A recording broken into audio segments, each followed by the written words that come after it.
Race Series.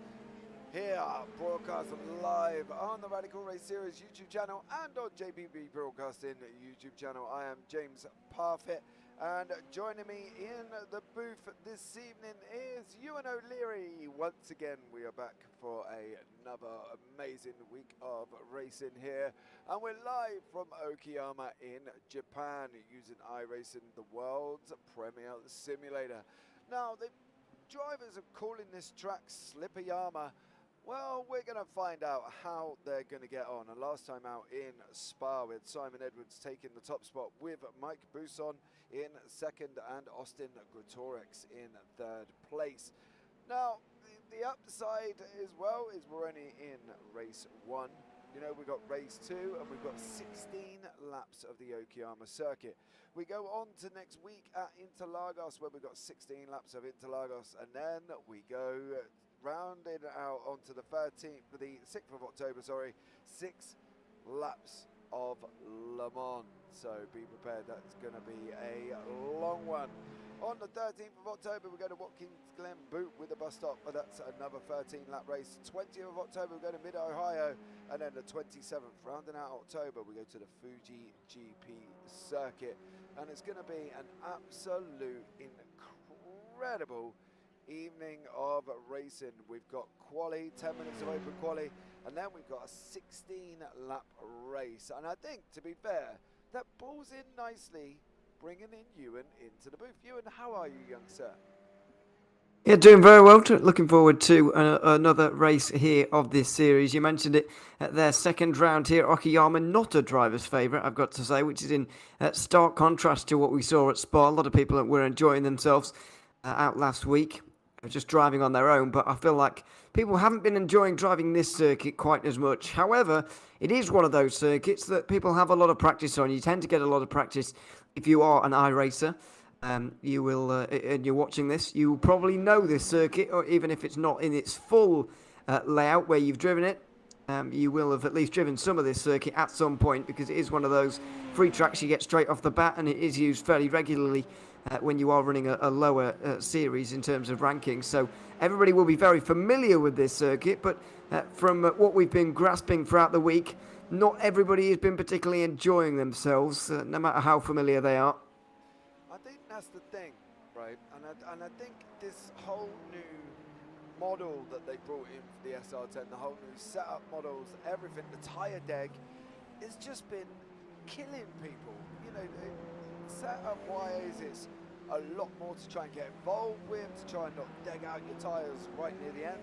People are finding it they've got to brake 10 metres earlier. You know, we touched on this last week. It's changed from what people are used to, and I think that's what's causing a lot of people the problem, because they can't just get in it like they can the SR8 and just bomb it around the track. You know, you haven't got the brake late, throwing it into the corners. You've got to lift, and you're lifting a lot further back than you normally would to hit the brake. I think as well, this is the first time that we've gone to Okayama under this new car, so it'll be a trip into the unknown for pretty much everybody here this week. And I don't think we've actually seen it for most of this year. I think we saw it in season 1, but since then we haven't. So in whatever capacity, we haven't been visiting this circuit in nearly 8 months now, which is a long, long time ago. And some of these drivers obviously have got very good I rating, they've got good safety rating, and so they won't really visit Okayama very much in the series that they run week to week, whether that be in the Radical here, which a lot of these guys do drive almost solely.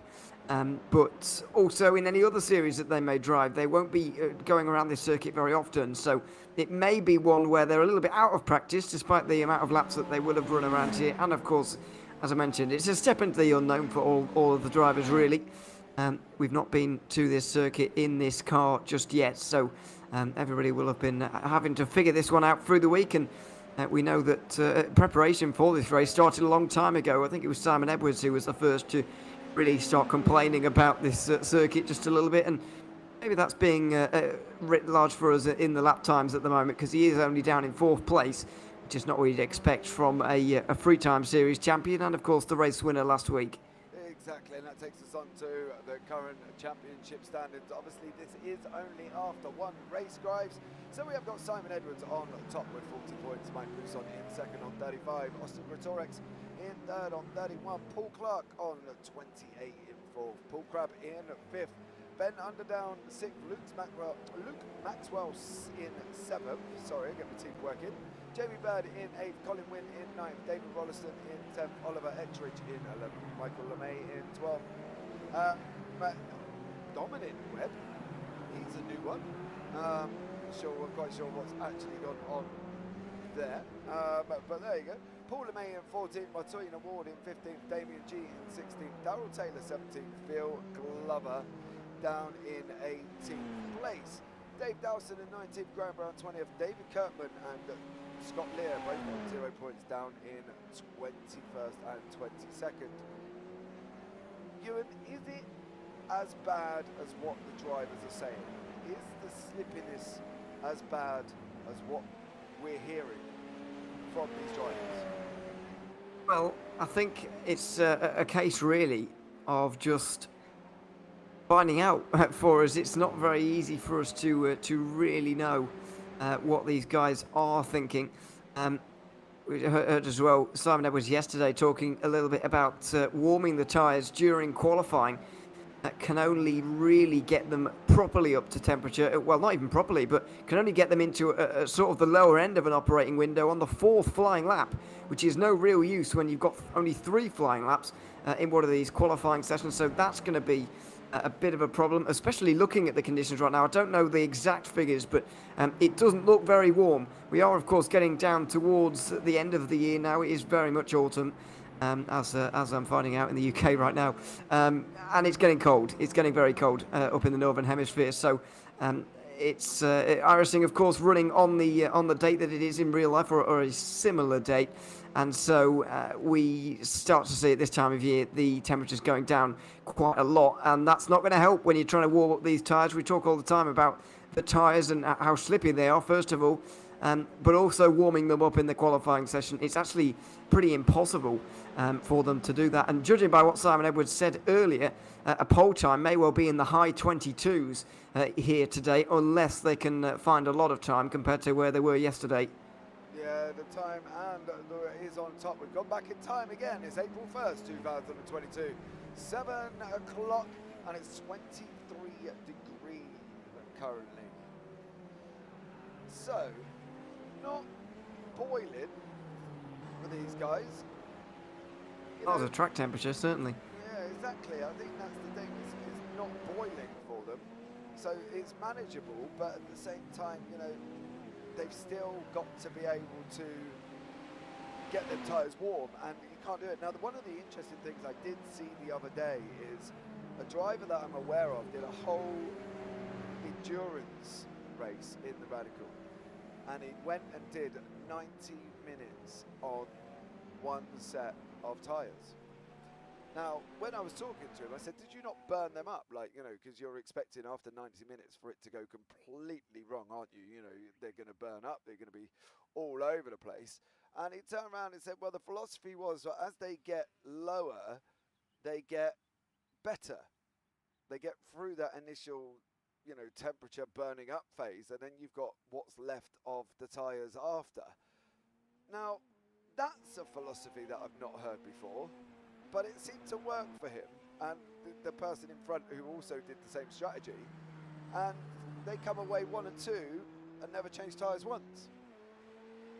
Now, yeah, I guess it all depends really on a number of things, because track temperatures, the track that you're at, and how they're driving, I guess, all has to come into it. But yeah, it does seem very contrary to what we saw last week. Yeah, we were at Spa. It was the same circuit.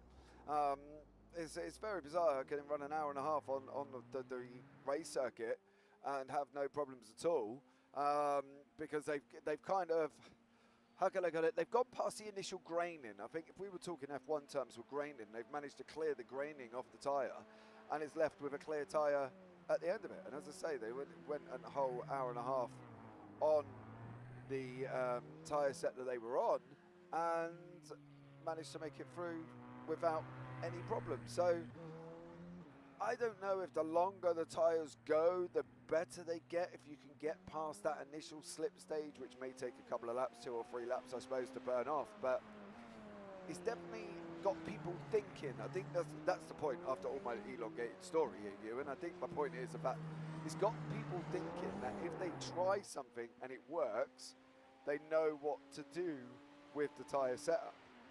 And it's not often you hear people say, oh, as we see Mike Boost on there going straight into the barrier. Clearly, that wasn't the way to go. But I don't know, Ewan. Maybe there's always something that drivers try, isn't there, when they're going out getting set up, sorted out. And maybe that's what they've tried. Maybe they ran for an hour and a half, and they've literally turned around and said, well, if we can run that long, without any issues, then obviously, they've managed to make it work. Yeah, I mean, it will certainly have got people thinking, but there's a very big difference between thinking you can do something and actually executing it. So it's very difficult, really. And I think the kind of theory about tyres getting almost better as you go on, I think Luke Maxwell would have something to say about it, to be honest, given what we saw from him last week, given the spin that he had late on in that race at Spa 1 week ago, and particularly what we saw from him at Phillip Island last season as well, where his tyres completely fell off a cliff at that very, very high-speed racetrack. So I'm not entirely sure what the way to go is here, but you can just see visibly right now, talking of tyres, they are not up to temperature. This is a flying lap, believe it or not. I think it's Paul Crabb coming over the line right now. He's set a purple sector through the middle, last couple of purple sectors actually, but he's in the 23s. That's 1.2 seconds slower than the best lap time in practice. So while we're not quite as far away from the high 22s as I thought we'd be, we still are absolutely nowhere near peak pace, and you can almost see it with your own eyes. Don't need a stopwatch to tell. Yeah, Paul Crabb's gone on to pole 1:23.46. Simon Edwards 1:23.48. As I say, I'm not expecting the times to stay there, but again, they can't get them up to temperature, so we could end up with that time being around that point. But why are they struggling? This is what I mean. We've got some, very good drivers in this league. Simon Edwards, 7K. Paul Crabb, 4.5K. Dan Webster, 4.2. Austin Gretorix, 4.3. Luke Maxwell, 4.1. Why are they then, Dan, struggling with tyres in this car that they can't seem to get going? I know it's a myth of what is happening, and I know that the drivers can't work it out either, but it just seems so bizarre that they cannot get this together. I think it comes a little bit down to tyre temperatures, a little bit, sort of track temperatures, in terms of getting these tyres up, because there's only so much you can do about track temperatures. As there we go from Luke Maxwell, he's clearly got that car up to speed with a 1:22.6, still half a second away from where we were at the end of practice, but that's a good deal quicker than what we've seen in the past. Simon Edwards as well has done a good lap time there, gotten into the 22s. As I mentioned, he was saying only yesterday that he struggled to get into the 22s at all after 3 laps of qualifying. He's clearly managed to get that down a little bit, so clearly there has been a bit of progress throughout the week. You can be sure that the drivers will have been doing the official races, just trying to figure this car out a little bit and figure this track out a little bit. That seems to have happened, because already we're seeing times at 3 times now in the 22s. But once again, it is going to be this third and final lap time that really decides the pole position, and it looks like it's going to be between 3 drivers: Luke Maxwell, Simon Edwards, and also Webster as well in that third place. Yeah, Dan Webster as well, popping it in on a 1:22.92. As we said, there's only 3 drivers, and that seems quite bizarre of a field, this, with this much strength in it. We've got 17 drivers on track. We've got varied of I rating. We've got a varied, obviously, some people say I rating don't really mean a lot. And to be honest, will it? Does it? Who knows? But at the end of the day, they've managed to break the 122.64s. Paul Crabb's just gone across the line on a 122.53. He's currently flying along as well. Mike Buson is on an all green sectors currently. He's just got his final one to do. He's managing to hold it on track. Webster is off a track. That is what the little red dot means next to his name. But what can Mike Buson do? Has he broken into the 22s currently at the moment? No, he didn't. His last lap time was not as fast as his others, and unfortunately he has not. But Ben Underdown is another one on an all-green sector as well. 124.13 currently his best hour time, goes up into 6th place on a 123.65. So the times are progressing, Ewan. The times are progressing, but they're still not quite where we expected them to be.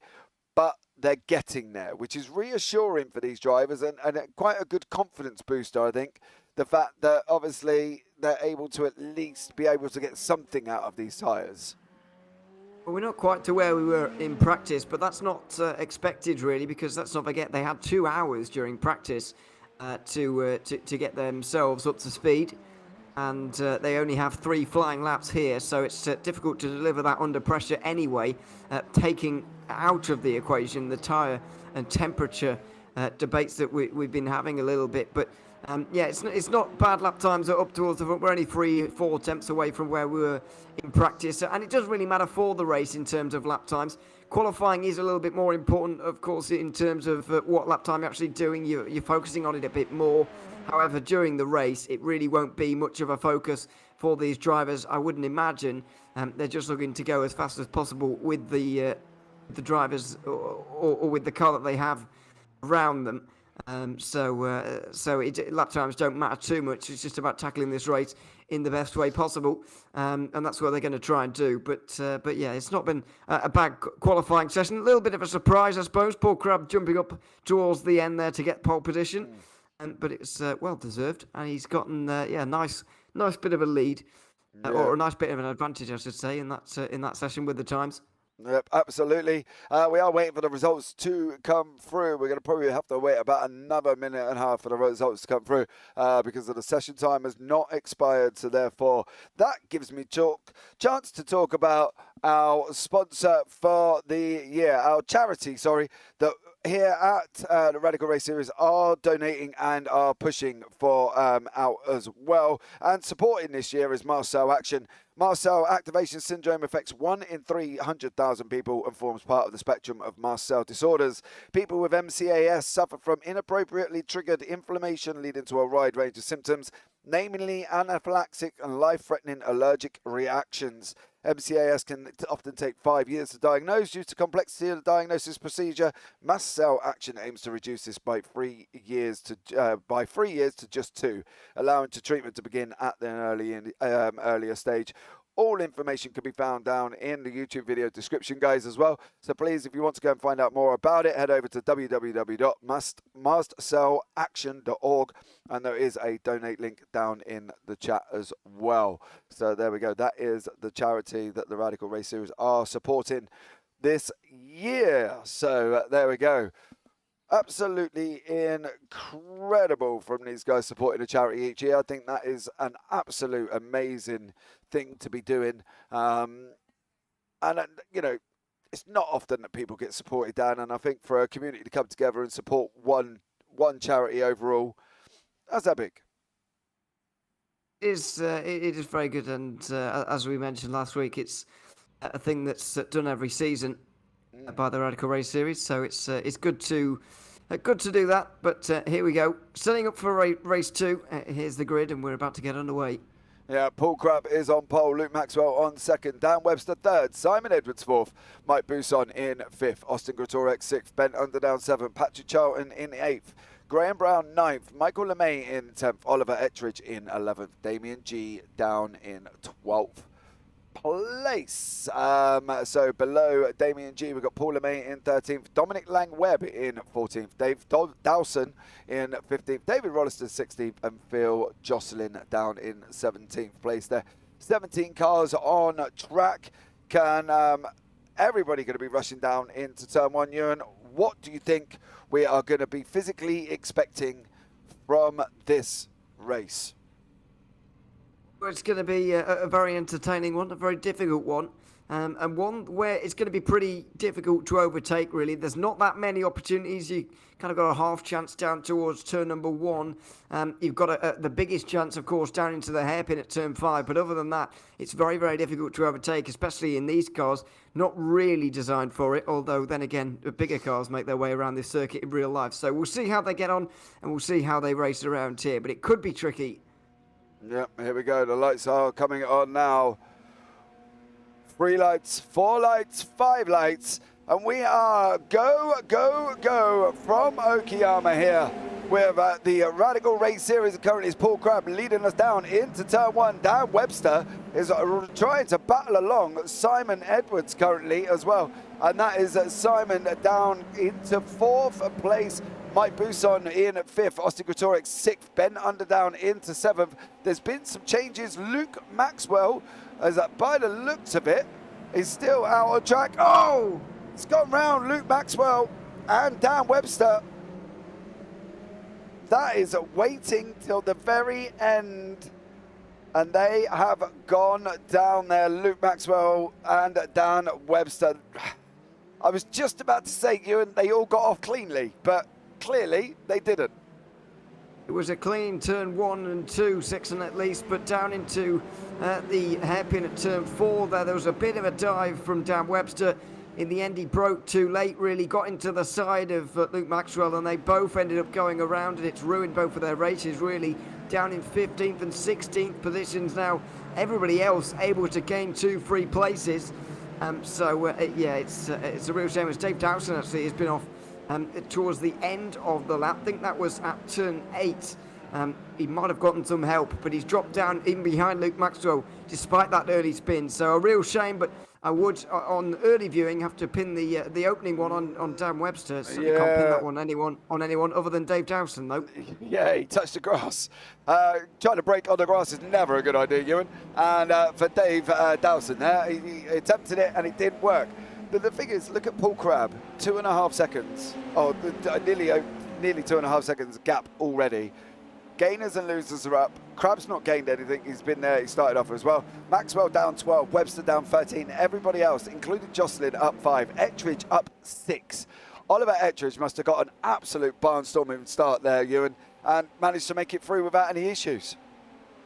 Yeah, he's had a really, really good start here, but doesn't seem to quite have the pace of those just up in front. You can see a bit of a battle developing between Edwards, Booston and Gretorix at the moment, so doesn't quite have the pace of those guys, although it does look like Edwards is slightly holding up those 2 cars behind him. We'll see how he gets on as the tyres really get up to temperature, as he really gets into the rhythm of this race now as well. But it's not going to be a very long one. It's not a long lap around here, and only 16 laps on the cards here today.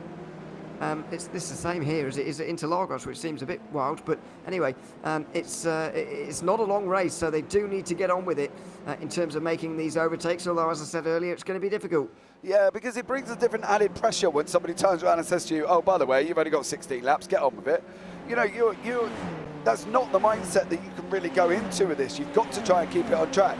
You know, Dominic Langweb is having a battle here with Paul LeMay and Phil. Jocelyn's about 4 tenths behind, and LeMay is 4 tenths in front, as we see Jocelyn just spitting up a big bunch of dirt there, just taking a little bit of a wide exit. But you can't kind of rush this process, Dan, and I think that's the thing that people are not always incoherent with, that you can't rush the race, even though you've only got 16 laps, but you can't rush it, because otherwise it will only lead to mistakes in this car. It will do, but I mean, it's sprint racing after all, so you do need to get on with it. You can't wait around forever and wait for the opportunities to fall into your lap. You've got to make some of them yourself, and that's what Mike Booston's going to attempt to do right now, despite the fact that Simon Edwards has picked up the pace a little bit. It's still not quick enough for him. Oh, and there's contact. Booston tried the move, Edwards had a right to be there. Difficult to tell from that angle who was really at fault, but it didn't look good for Mike Bousson from that angle. Now Simon Edwards, race winner from 1 week ago, drops down outside the top 10. This will be a better chance to see just whether Bousson was too late or whether Edwards turned in. Bousson realised his mistake halfway through that, really. I think you can tell that with the locking of the brakes. Yeah, absolutely. Unfortunately for Mike Bousson, that has brought Austin Gretorix right up behind him now. These guys are going to be going too wide around the Williams before they drop down the Moss S's into Atwood Curve. And at the moment, though, what's Bousson going to be thinking? Because at the end of the day, he went for a gap. It wasn't theirs. Him and Simon Edwards have come to contact. You know, obviously he's going to apologise. I don't doubt that as well. Mike is kind of too nice of a guy not to apologise. But at the same time, he's kind of dropped him into the hands of Austin Gretorix. And, you know, Austin, as we saw with his third place finish last week, is no slouch. So Mike's really kind of under pressure at the moment to be able to get this car, as they drop down through Revolver, really going again. And hopefully he's got no kind of side effect damage from that incident with Simon Edwards. Shouldn't have too much damage. These cars are pretty sturdy, really, in iRacing, so you don't have to worry about it too much. And it doesn't seem to have affected Simon Edwards either, by the way, because down the field he has already made up another place into 11th from 12th, where he dropped down to. Phil Jocelyn has been his first victim, and really to see Simon Edwards and Luke Maxwell, the two protagonists from last season, already outside the top 10 in this race is going to produce a really good one indeed. Although we're already a quarter of the way through, unfortunately, we are still going to get to see Edwards and Maxwell going through the field like you wouldn't believe throughout this race, and I think Phil Jocelyn has actually realised this, and he's getting out the way, you can see, down the straight possibly, or was it a defence? Not quite sure, but they're going to be very, very exciting to watch throughout the remainder of this race. Yeah, Paul LeMay is having a battle with Webb. He's chasing down G in front of him. Simon Edwards there has made his moves. Luke Maxwell's trying to make moves through as well. And Phil Jocelyn has kind of all of a sudden got down 2 places. But Ewan, I think we kind of accepted that. Dan Webster is making his way back through the field as well. There goes David Rollison, 1 dispatched, on they go again. However, this midfield battle, this pack of cars here, we've got starting with G, LeMay, Webb and Edwards. It's got to be tough for Edwards to get through because obviously, yes, he might be faster, Ewan, but at the same time, these guys are fighting. So, you know, they're there on merit. He's where he is because of the incident that he had. And at the end of the day, he's now got to try and work out where's going to be the best place to pick in these, because I can guarantee these guys are going to be mainly focusing on the people in front of them. They're not going to be looking behind at the fact that Simon Edwards is there. Well, it's always more difficult to go through when you're a leading car like this, when they're all in a situation where everyone's battling, when they're all packed up together like this. It does make your job a little bit harder. However, Edwards will have been used to doing this by now. He will be able to get through here, you would imagine, and possibly even into the top 5, although Ben Underdown might be too far away. He's already down the inside in towards turn number 1 ahead of Dominic Lamb-Webb, and there he goes into that 10th place. Now Luke Maxwell is getting ever closer to him as well, so the two rivals will once again be relatively close on the racetrack, making their way down the hill towards turn 4, the hairpin, the scene of Luke Maxwell's spin earlier in this race. Yeah, they're down through Atwood Curve. There you go. On board with Luke Maxwell, car number 118, chasing down Dominic Lamb-Webb, and we're expecting him to pick up the tow and make his way through the field. With only, though, 10 laps remaining. Here goes Luke Maxwell. He's going to take it up the inside into the hairpin, and that is Luke Maxwell through. The problem is, though, Ewan, one of the things I want to just quickly touch on why we watch Maxwell sieve his way through the field like a hot knife through butter is now him and Simon Edwards are together. And I think the problem is obviously they're both as quick as each other. How are they going to go about this one? Because if they start fighting, they're going to be losing time to the people in front. So it's kind of a, how can I put it, kind of a toss-up, really, what you kind of do. Yeah, it's a bit of a lose-lose situation, a little bit, because Maxwell will want to get through, obviously, but then again, if he tries to, then he's going to end up finishing the race behind him, or indeed losing time if the two of them fight too much. So we'll see, really. But it's not a great situation for Maxwell to be in. Edwards wanted to make the move there at turn 1, really. He wanted to clear a couple of cars before going through this S section, should I say, and and just get through or go at his own pace, I should say, but not able to. And once again, a little bit of a move from LeMay on Damien G, or an attempt at least. That might compromise his exit just enough down the back straight for Simon Edwards to have a go into turn 5. Yeah, I think he kind of stuck his nose out just to let there. I think that was kind of a half block, half hello, Damien G, I'm here. Paul LeMay still trying to get past Damien G, got the toe. Big luck up from LeMay.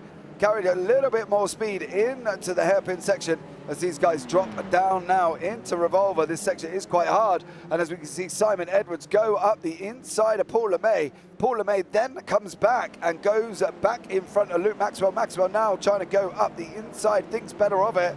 We've seen that already with Simon Edwards and Mike Bousson, but that is them guys free. Now, one of the interesting things is we've got Dan Webster trying to take the outside line through there of Dominic Webb, dropping down now into the last corner, and he again is going to be chasing down Dominic Webb. I'm expecting Maxwell, though, Ewan, to make this move over Paul LeMay, possibly down into turn 1. Looks like he's going to drift to the inside line. LeMay not going to fight that one too hard, although he will go right round the outside. The corner does lend itself to that because you get the inside for 2, but LeMay didn't really want any part of that, and so Maxwell is through, and both of them now are inside the top 10, and he leaves behind. Quite an interesting battle, that free-car battle between those guys just in behind, but it was a bit of an unconventional pass from Simon Edwards there as Webster tries to make his way down the inside. LeMay just left the door open just a little bit through turn 6, really, and it was a little bit strange. But either way, Simon Edwards wasn't going to say no, and he went straight through in the end. Yeah, we'll see just how quick his progress can be into 7th place. Yeah, absolutely. Damien G and Graham Brown are having this interesting scrap currently at the moment. This is the battle for 7th place on your screen. And here Damien G is looking at sending it up the inside as we can see Dominic Webb go off in the background. Damien G is through at Redmond. Can he hold it into Hobbs? He's got the outside line. He's got to be either on the throttle really early, try and maintain that outside run. Here he goes, they're dropping round down Mike Knight corner. Damien G slots in behind him again, and into the last corner we go. Damien G, Graham Brown, Graham Brown run wide, manages to keep it out of the wall, but drops down the order all the way down into 13th. That was kind of unfortunate there for Graham Brown. It certainly was. He's lost a load of positions as a result, and Damien G now trying not to do the same. Simon Edwards has made his way through on him, but Luke Maxwell couldn't follow through once again. A little bit surprised that Maxwell hasn't been able to make more use of using Simon Edwards to barrel through some of these slower cars compared to these guys, but then again, it is relatively difficult. Should be able to do it down towards the hairpin though, Maxwell. And Simon Edwards doesn't want to give Damien G any slipstream there to try and defend from Luke Maxwell, although we'll have to now. Down the inside for Luke Maxwell. He's later on the brakes, braver on towards the apex, and he does make his way through. And sort of quietly in behind, Dan Webster has been following these guys quite well. Round the outside through 6 and into 7. Oh, difficult, and Damien G, trying to avoid an incident, has gone around. Oh, poor Damien G, we saw him trying to avoid what was happening, and unfortunately for Damien G, he's now slid down the order faster than an elevator at Trump Towers, and he's gone all the way down into 15th place. Poor Damien G there, not having a good time. Paul LeMay is also not having a good time. He's under pressure from Dominic Webb, and Webb is literally 3 attempts back. And closing, you can see the time going down on your left-hand side. It's gone down to 2 attempts. Is this going to be Webb's opportunity down into turn 1? He's a little bit far back. I don't think he's going to make it this time around. But this is where we're at to that situation now. We got Edwards, Maxwell, and Webster. Webster's got to close the gap up. He's got about, probably about a second back. So we've got a second to the Edwards and Maxwell and a second to Maxwell Webster. But he's got to try and keep hold of it. Now, these guys are up into 7th. You know, Paul LeMay is not far ahead whatsoever. The leader himself is Paul Crabb, and he is currently only, where is he, 18 seconds up the road. Under downs a further 5 seconds. We've still got 6 laps.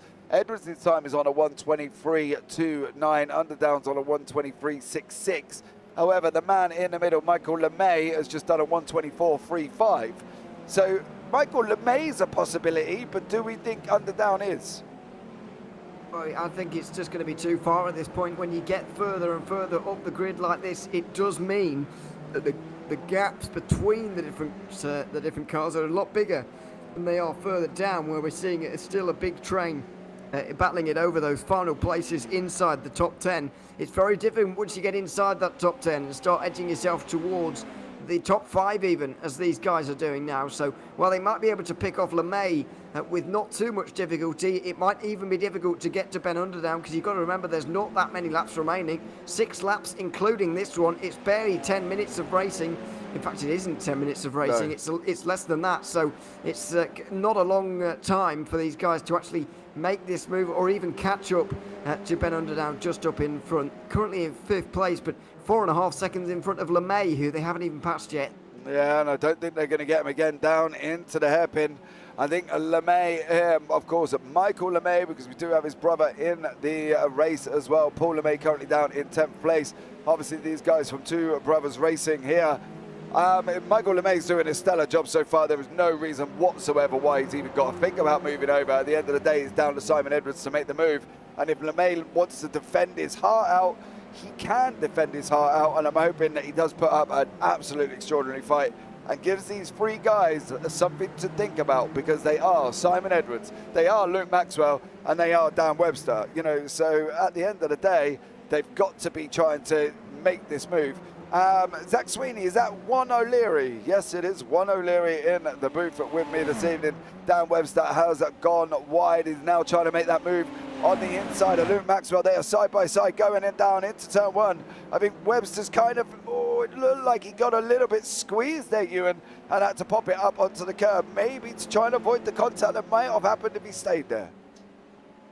Just about being careful at this point for these 3 drivers in behind, because I certainly think that this is going to be their last position unless they start fighting it between themselves, and I think it will be smart to wait until they're all through on Michael LeMay to really start challenging one another, because if they start doing it now, they do run the risk of not overtaking LeMay at all, and he's certainly there for the taking, although Maxwell feeling very much under threat now from Dan Webster on the outside line, very late on the brakes into the hairpin, and he'll use the banking of that corner to maybe make his move. And he might even have a look at the inside of Simon Edwards. He won't, but he will get Luke Maxwell, somewhat surprisingly. But it does show just how late you can brake on the outside line there, and just how much speed you can carry into the corner and carry through it because of their banking. Yeah, Maxwell is looking to come back on the inside of Dan Webster here as we're going up through Redman, through Hobbs, and down into Mike Knight, which is the penultimate corner before we go round last corner. And I think the interesting thing about this, I think if we could sit back and say, well done to any driver, I think we've got to look at the well done that Michael LeMay is currently doing. Yes, he may be benefiting from these 3 exceptionally fast guys behind him fighting, but Michael LeMay is still there. He's there on merit. He's got, 3 laps to defend this position, and at the end of the day, he's doing a stellar job. Is Dan Webster and Simon Edwards fighting, helping him out? Absolutely. But Michael LeMay is not going to care. He's sitting in 6th place, and he's probably sitting there going, please guys, keep fighting, more of the same. And out of all the 3 of them, though, Ewan, I will say, Dan Webster looks the more racier one as we go back onto this long back straight before they come into the hairpin again. And it looks like Dan Webster is more likely to make the move on Simon Edwards rather than Simon Edwards making the move on Michael LeMay. And there he goes, straight away through at the hairpin. Oh! Now, based on... Go on, sorry, off you go. He's confident on the brakes, certainly, and you saw it there again into the hairpin. He's just so much quicker than everyone around him for some reason. I don't know quite how he's managed it, but as this race goes on, he's just getting better and very nearly made his way back down the inside there into turn 8. Outside line again, it's not going to work for him, but yeah, very, very impressive, and it just makes you wonder quite what could have happened if indeed he hadn't had his problems earlier in the race. Yeah, absolutely. Paul Crabb has got an exponential read. He's about 7 seconds ahead at the moment. Buson in second, Gratorex in third. Now, obviously, the same 2 and 3 are exactly the same, but here goes Dan Webster again. What is happening with Simon Edwards and Luke Maxwell? Because Dan Webster's made his way through past Michael LeMay, but they can't get through, and I don't understand the situation here. What's happening? Because Michael LeMay now is going to benefit surely from trying to keep up with Dan Webster, and try and benefit from his draft going up the long back straight. because it is a really effective draft, and if he can hang on there, he might be able to hold back Simon Edwards and Luke Maxwell. Now, don't get me wrong, it's a big ask, and we're praying that he probably can, but I've got a funny feeling. Here goes Simon Edwards now making a move up the inside, and Luke Maxwell going to follow him through. And in one space of a corner, has Michael LeMay lost 2 spots? No, but he's definitely lost 1 to Simon Edwards. But the question has to be asked, why did that take so long? Why did Simon Edwards not be able to get that through, but seem to up his game as soon as Dan Webster went past him? I think LeMay was a little bit more cautious into the braking area, really. He seemed to almost want to let that position go at that point there. But also, I don't know if it was intentional or not, but Simon Edwards slowed down quite a lot through the mid part of that hairpin there, and it slowed Luke Maxwell because he was on the same line, and so it prevented him from going through on LeMay as well. That could have just gotten Simon Edwards this 7th place. It could have just short it up for him. There's only 2 laps to go now as they start the penultimate one right now, so I think he's going to be out the water. He's going to be okay to put another point into his rival from last season. But very interestingly, Paul Crabb is going to surprise them all here. This victory for him would put him on top of the points tally if things stay as they are, and it doesn't look like they're going to change enough for Simon Edwards to retain his lead. Oh, Michael LeMay went in a little bit deep then to outward there, and Luke Maxwell almost followed him as well. We're going to pick up, once this pans out down the straight, we're going to pick up the Damien G and Graham Brown battle. They're in a freeway with Phil Jocelyn as we can see Luke Maxwell go through. Same scenario though, is he going to make it stick this time? He is. Let's go down into this little freeway battle. Graham Brown and Damien G trying to chase down Phil Jocelyn in front currently at the moment. This is your battle down for 13th, 14th and 15th. We're on the last lap now. Paul Crabb has taken the last lap with a 7-second lead, I might add.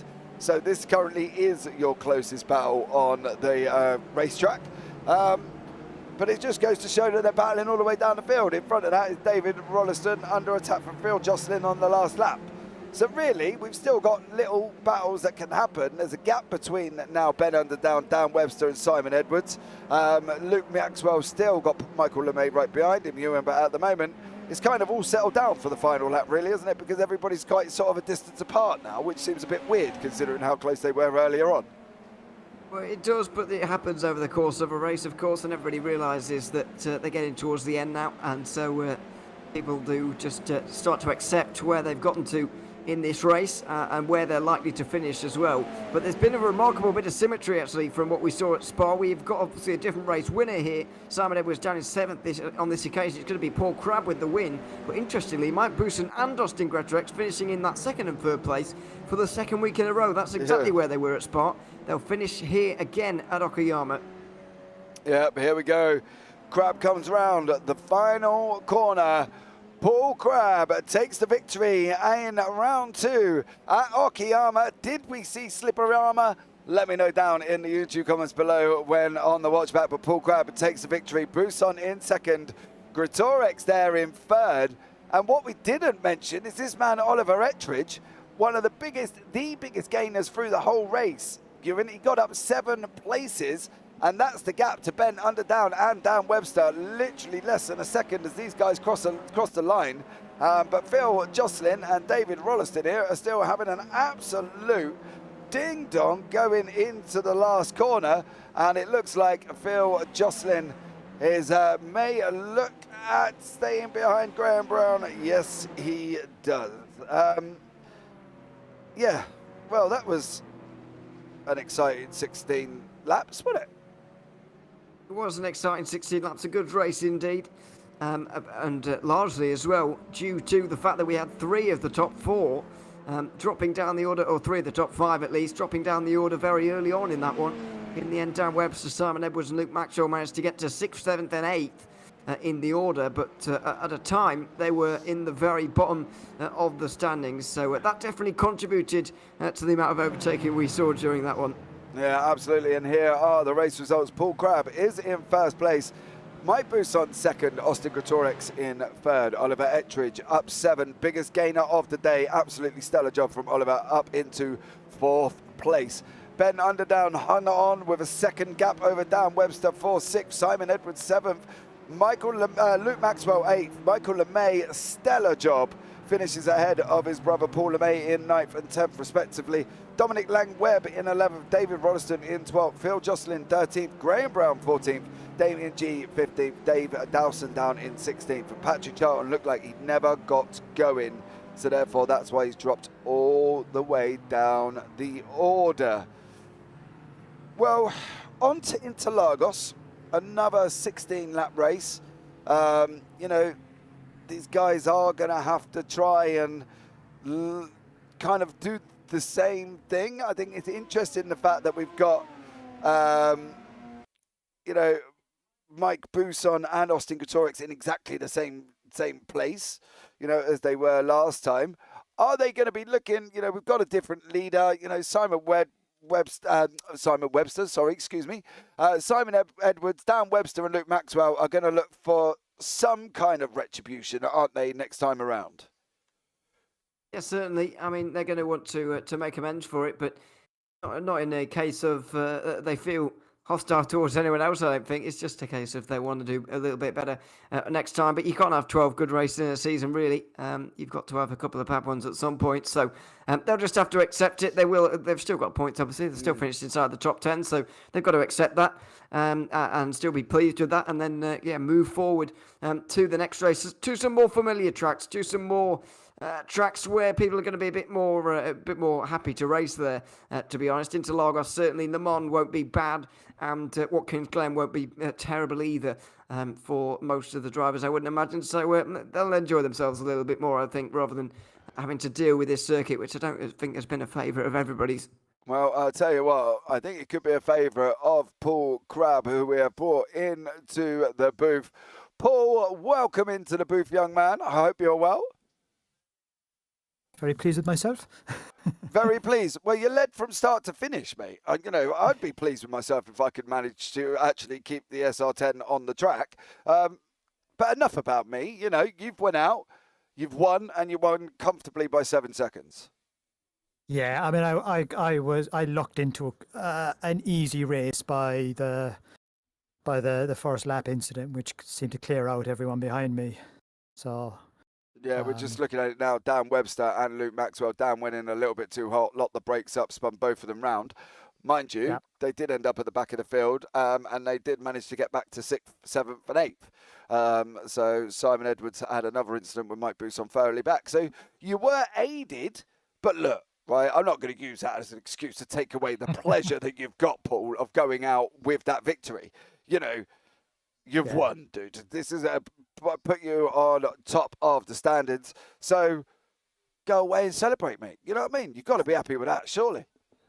Absolutely. I mean, yeah. I mean, I always go well at Okayama. For some reason, the track seems to suit what I do. So I'm disappointed if I'm not in the first few in a race.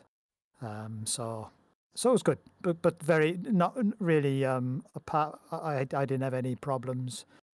So not a lot really to say other than it was it was as straightforward as it comes, really. Oh, I love that. It was just really easy, James. I was taking it easy. It was just like a Sunday drive in my old Ford AC Cobra around the hills of the Lake District.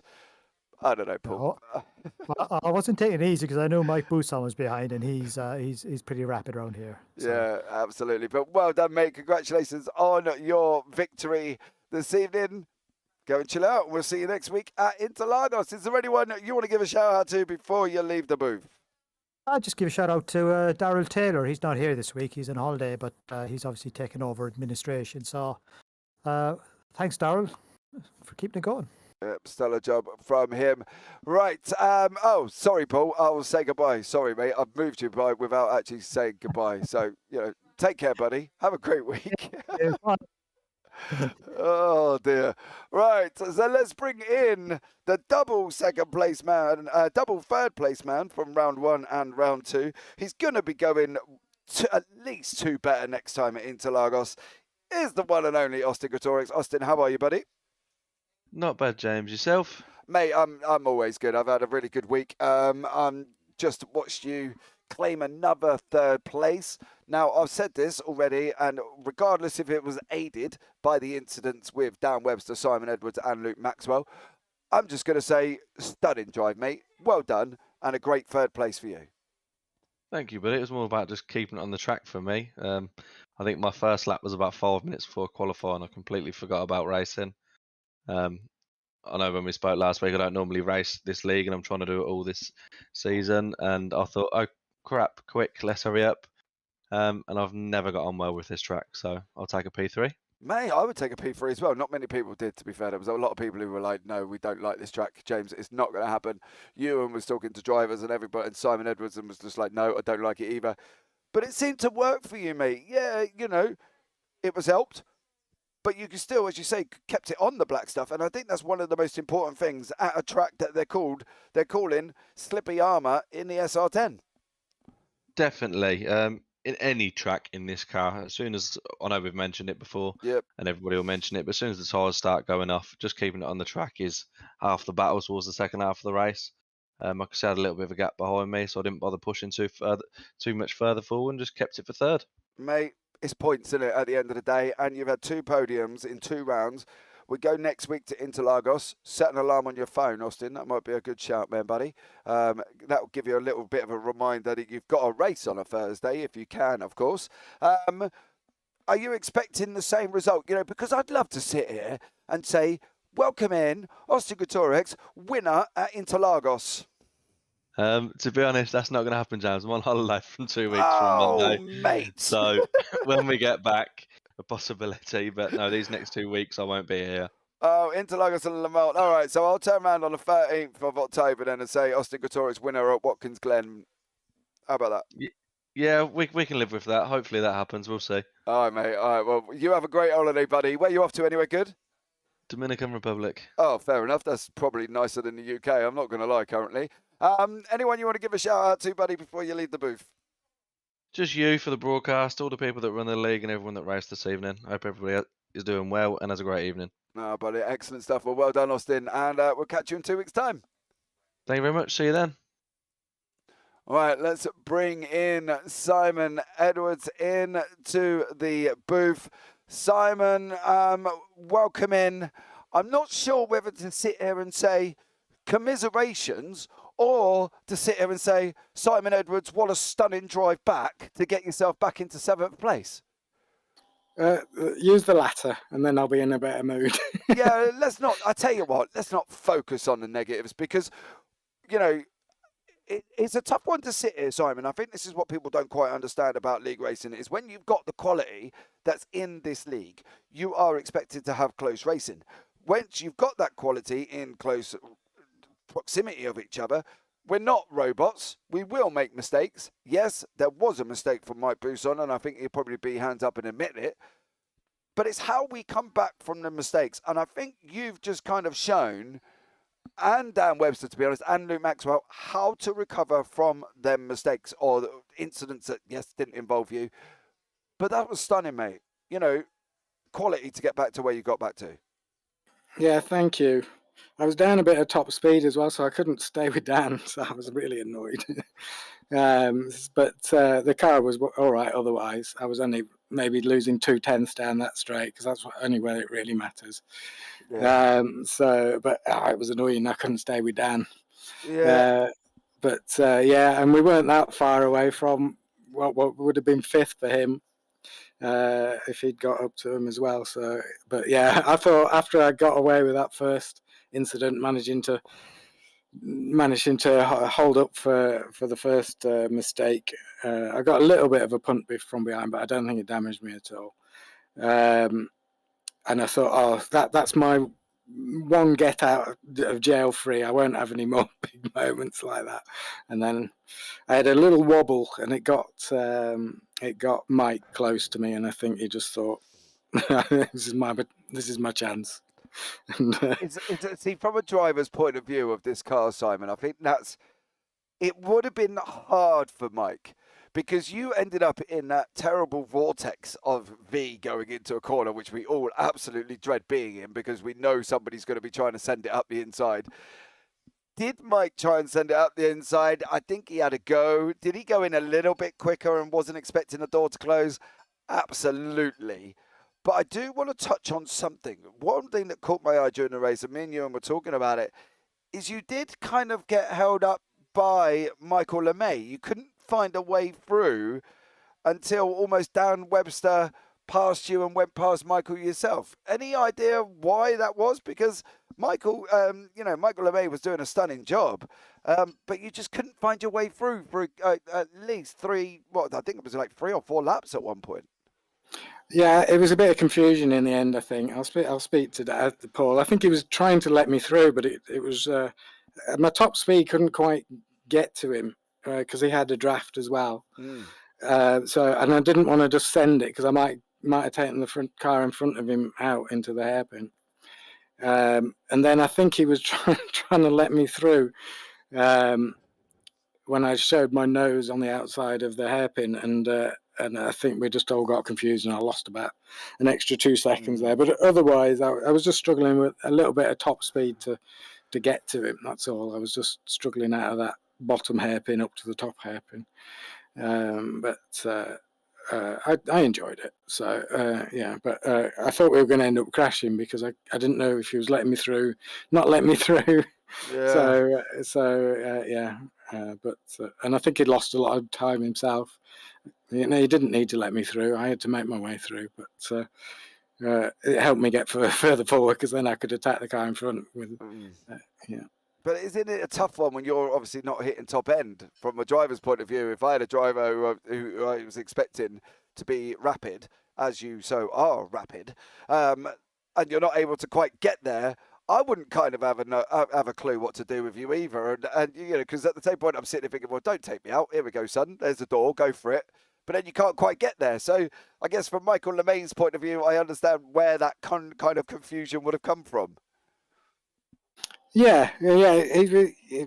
I'd rather him just race me, to be honest with you. But like you say, it's difficult from somebody else's point of view if they think they've got a car, they're holding somebody up and they don't want to race them, if you know what I mean, because they're racing somebody else. So yeah, I can understand why everybody got confused. Yeah, it happens, buddy. But look, we go into Interlagos next week. I love the circuit.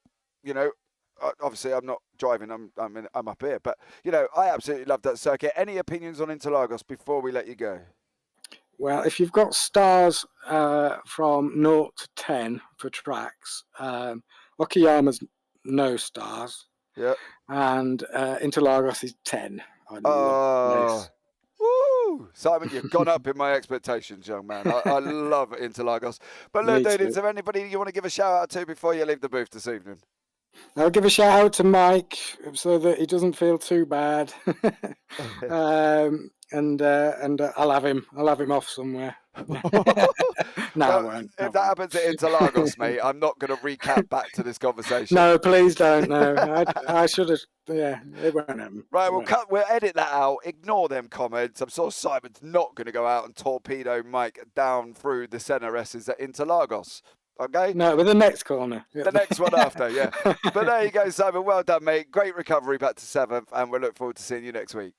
Yeah, thank you. No worries, buddy, at all. Well, there you go, guys. That is Simon Edwards, all done and dusted, joining us tonight. So now we bring back Ewan while I was having a good old chinwag with the drivers. Ewan, how can we sum up this evening's racing?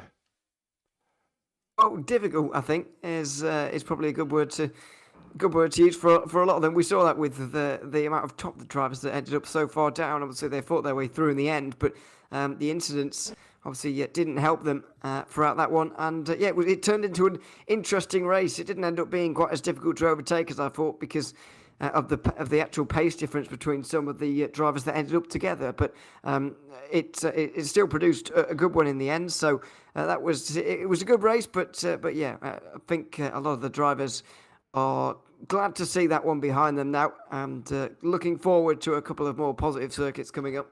Absolutely. Well, there you go, guys. That brings the broadcast to the end this evening. We look forward to seeing you in Interlagos next week. As I say, if you are watching it back or watching it live, hit the subscribe button, turn on the bells for notifications, and don't forget to give the video a big old thumbs up. It goes a long way. And let us know down in the comments section what you would like to see. If there's anything we're missing out on, that would be absolutely incredible too. But all that's left for me to say now is from myself, James Parfitt and Ewan O'Leary, take care. Have a great week. And you never know, we might see you on a track sometime. Good night.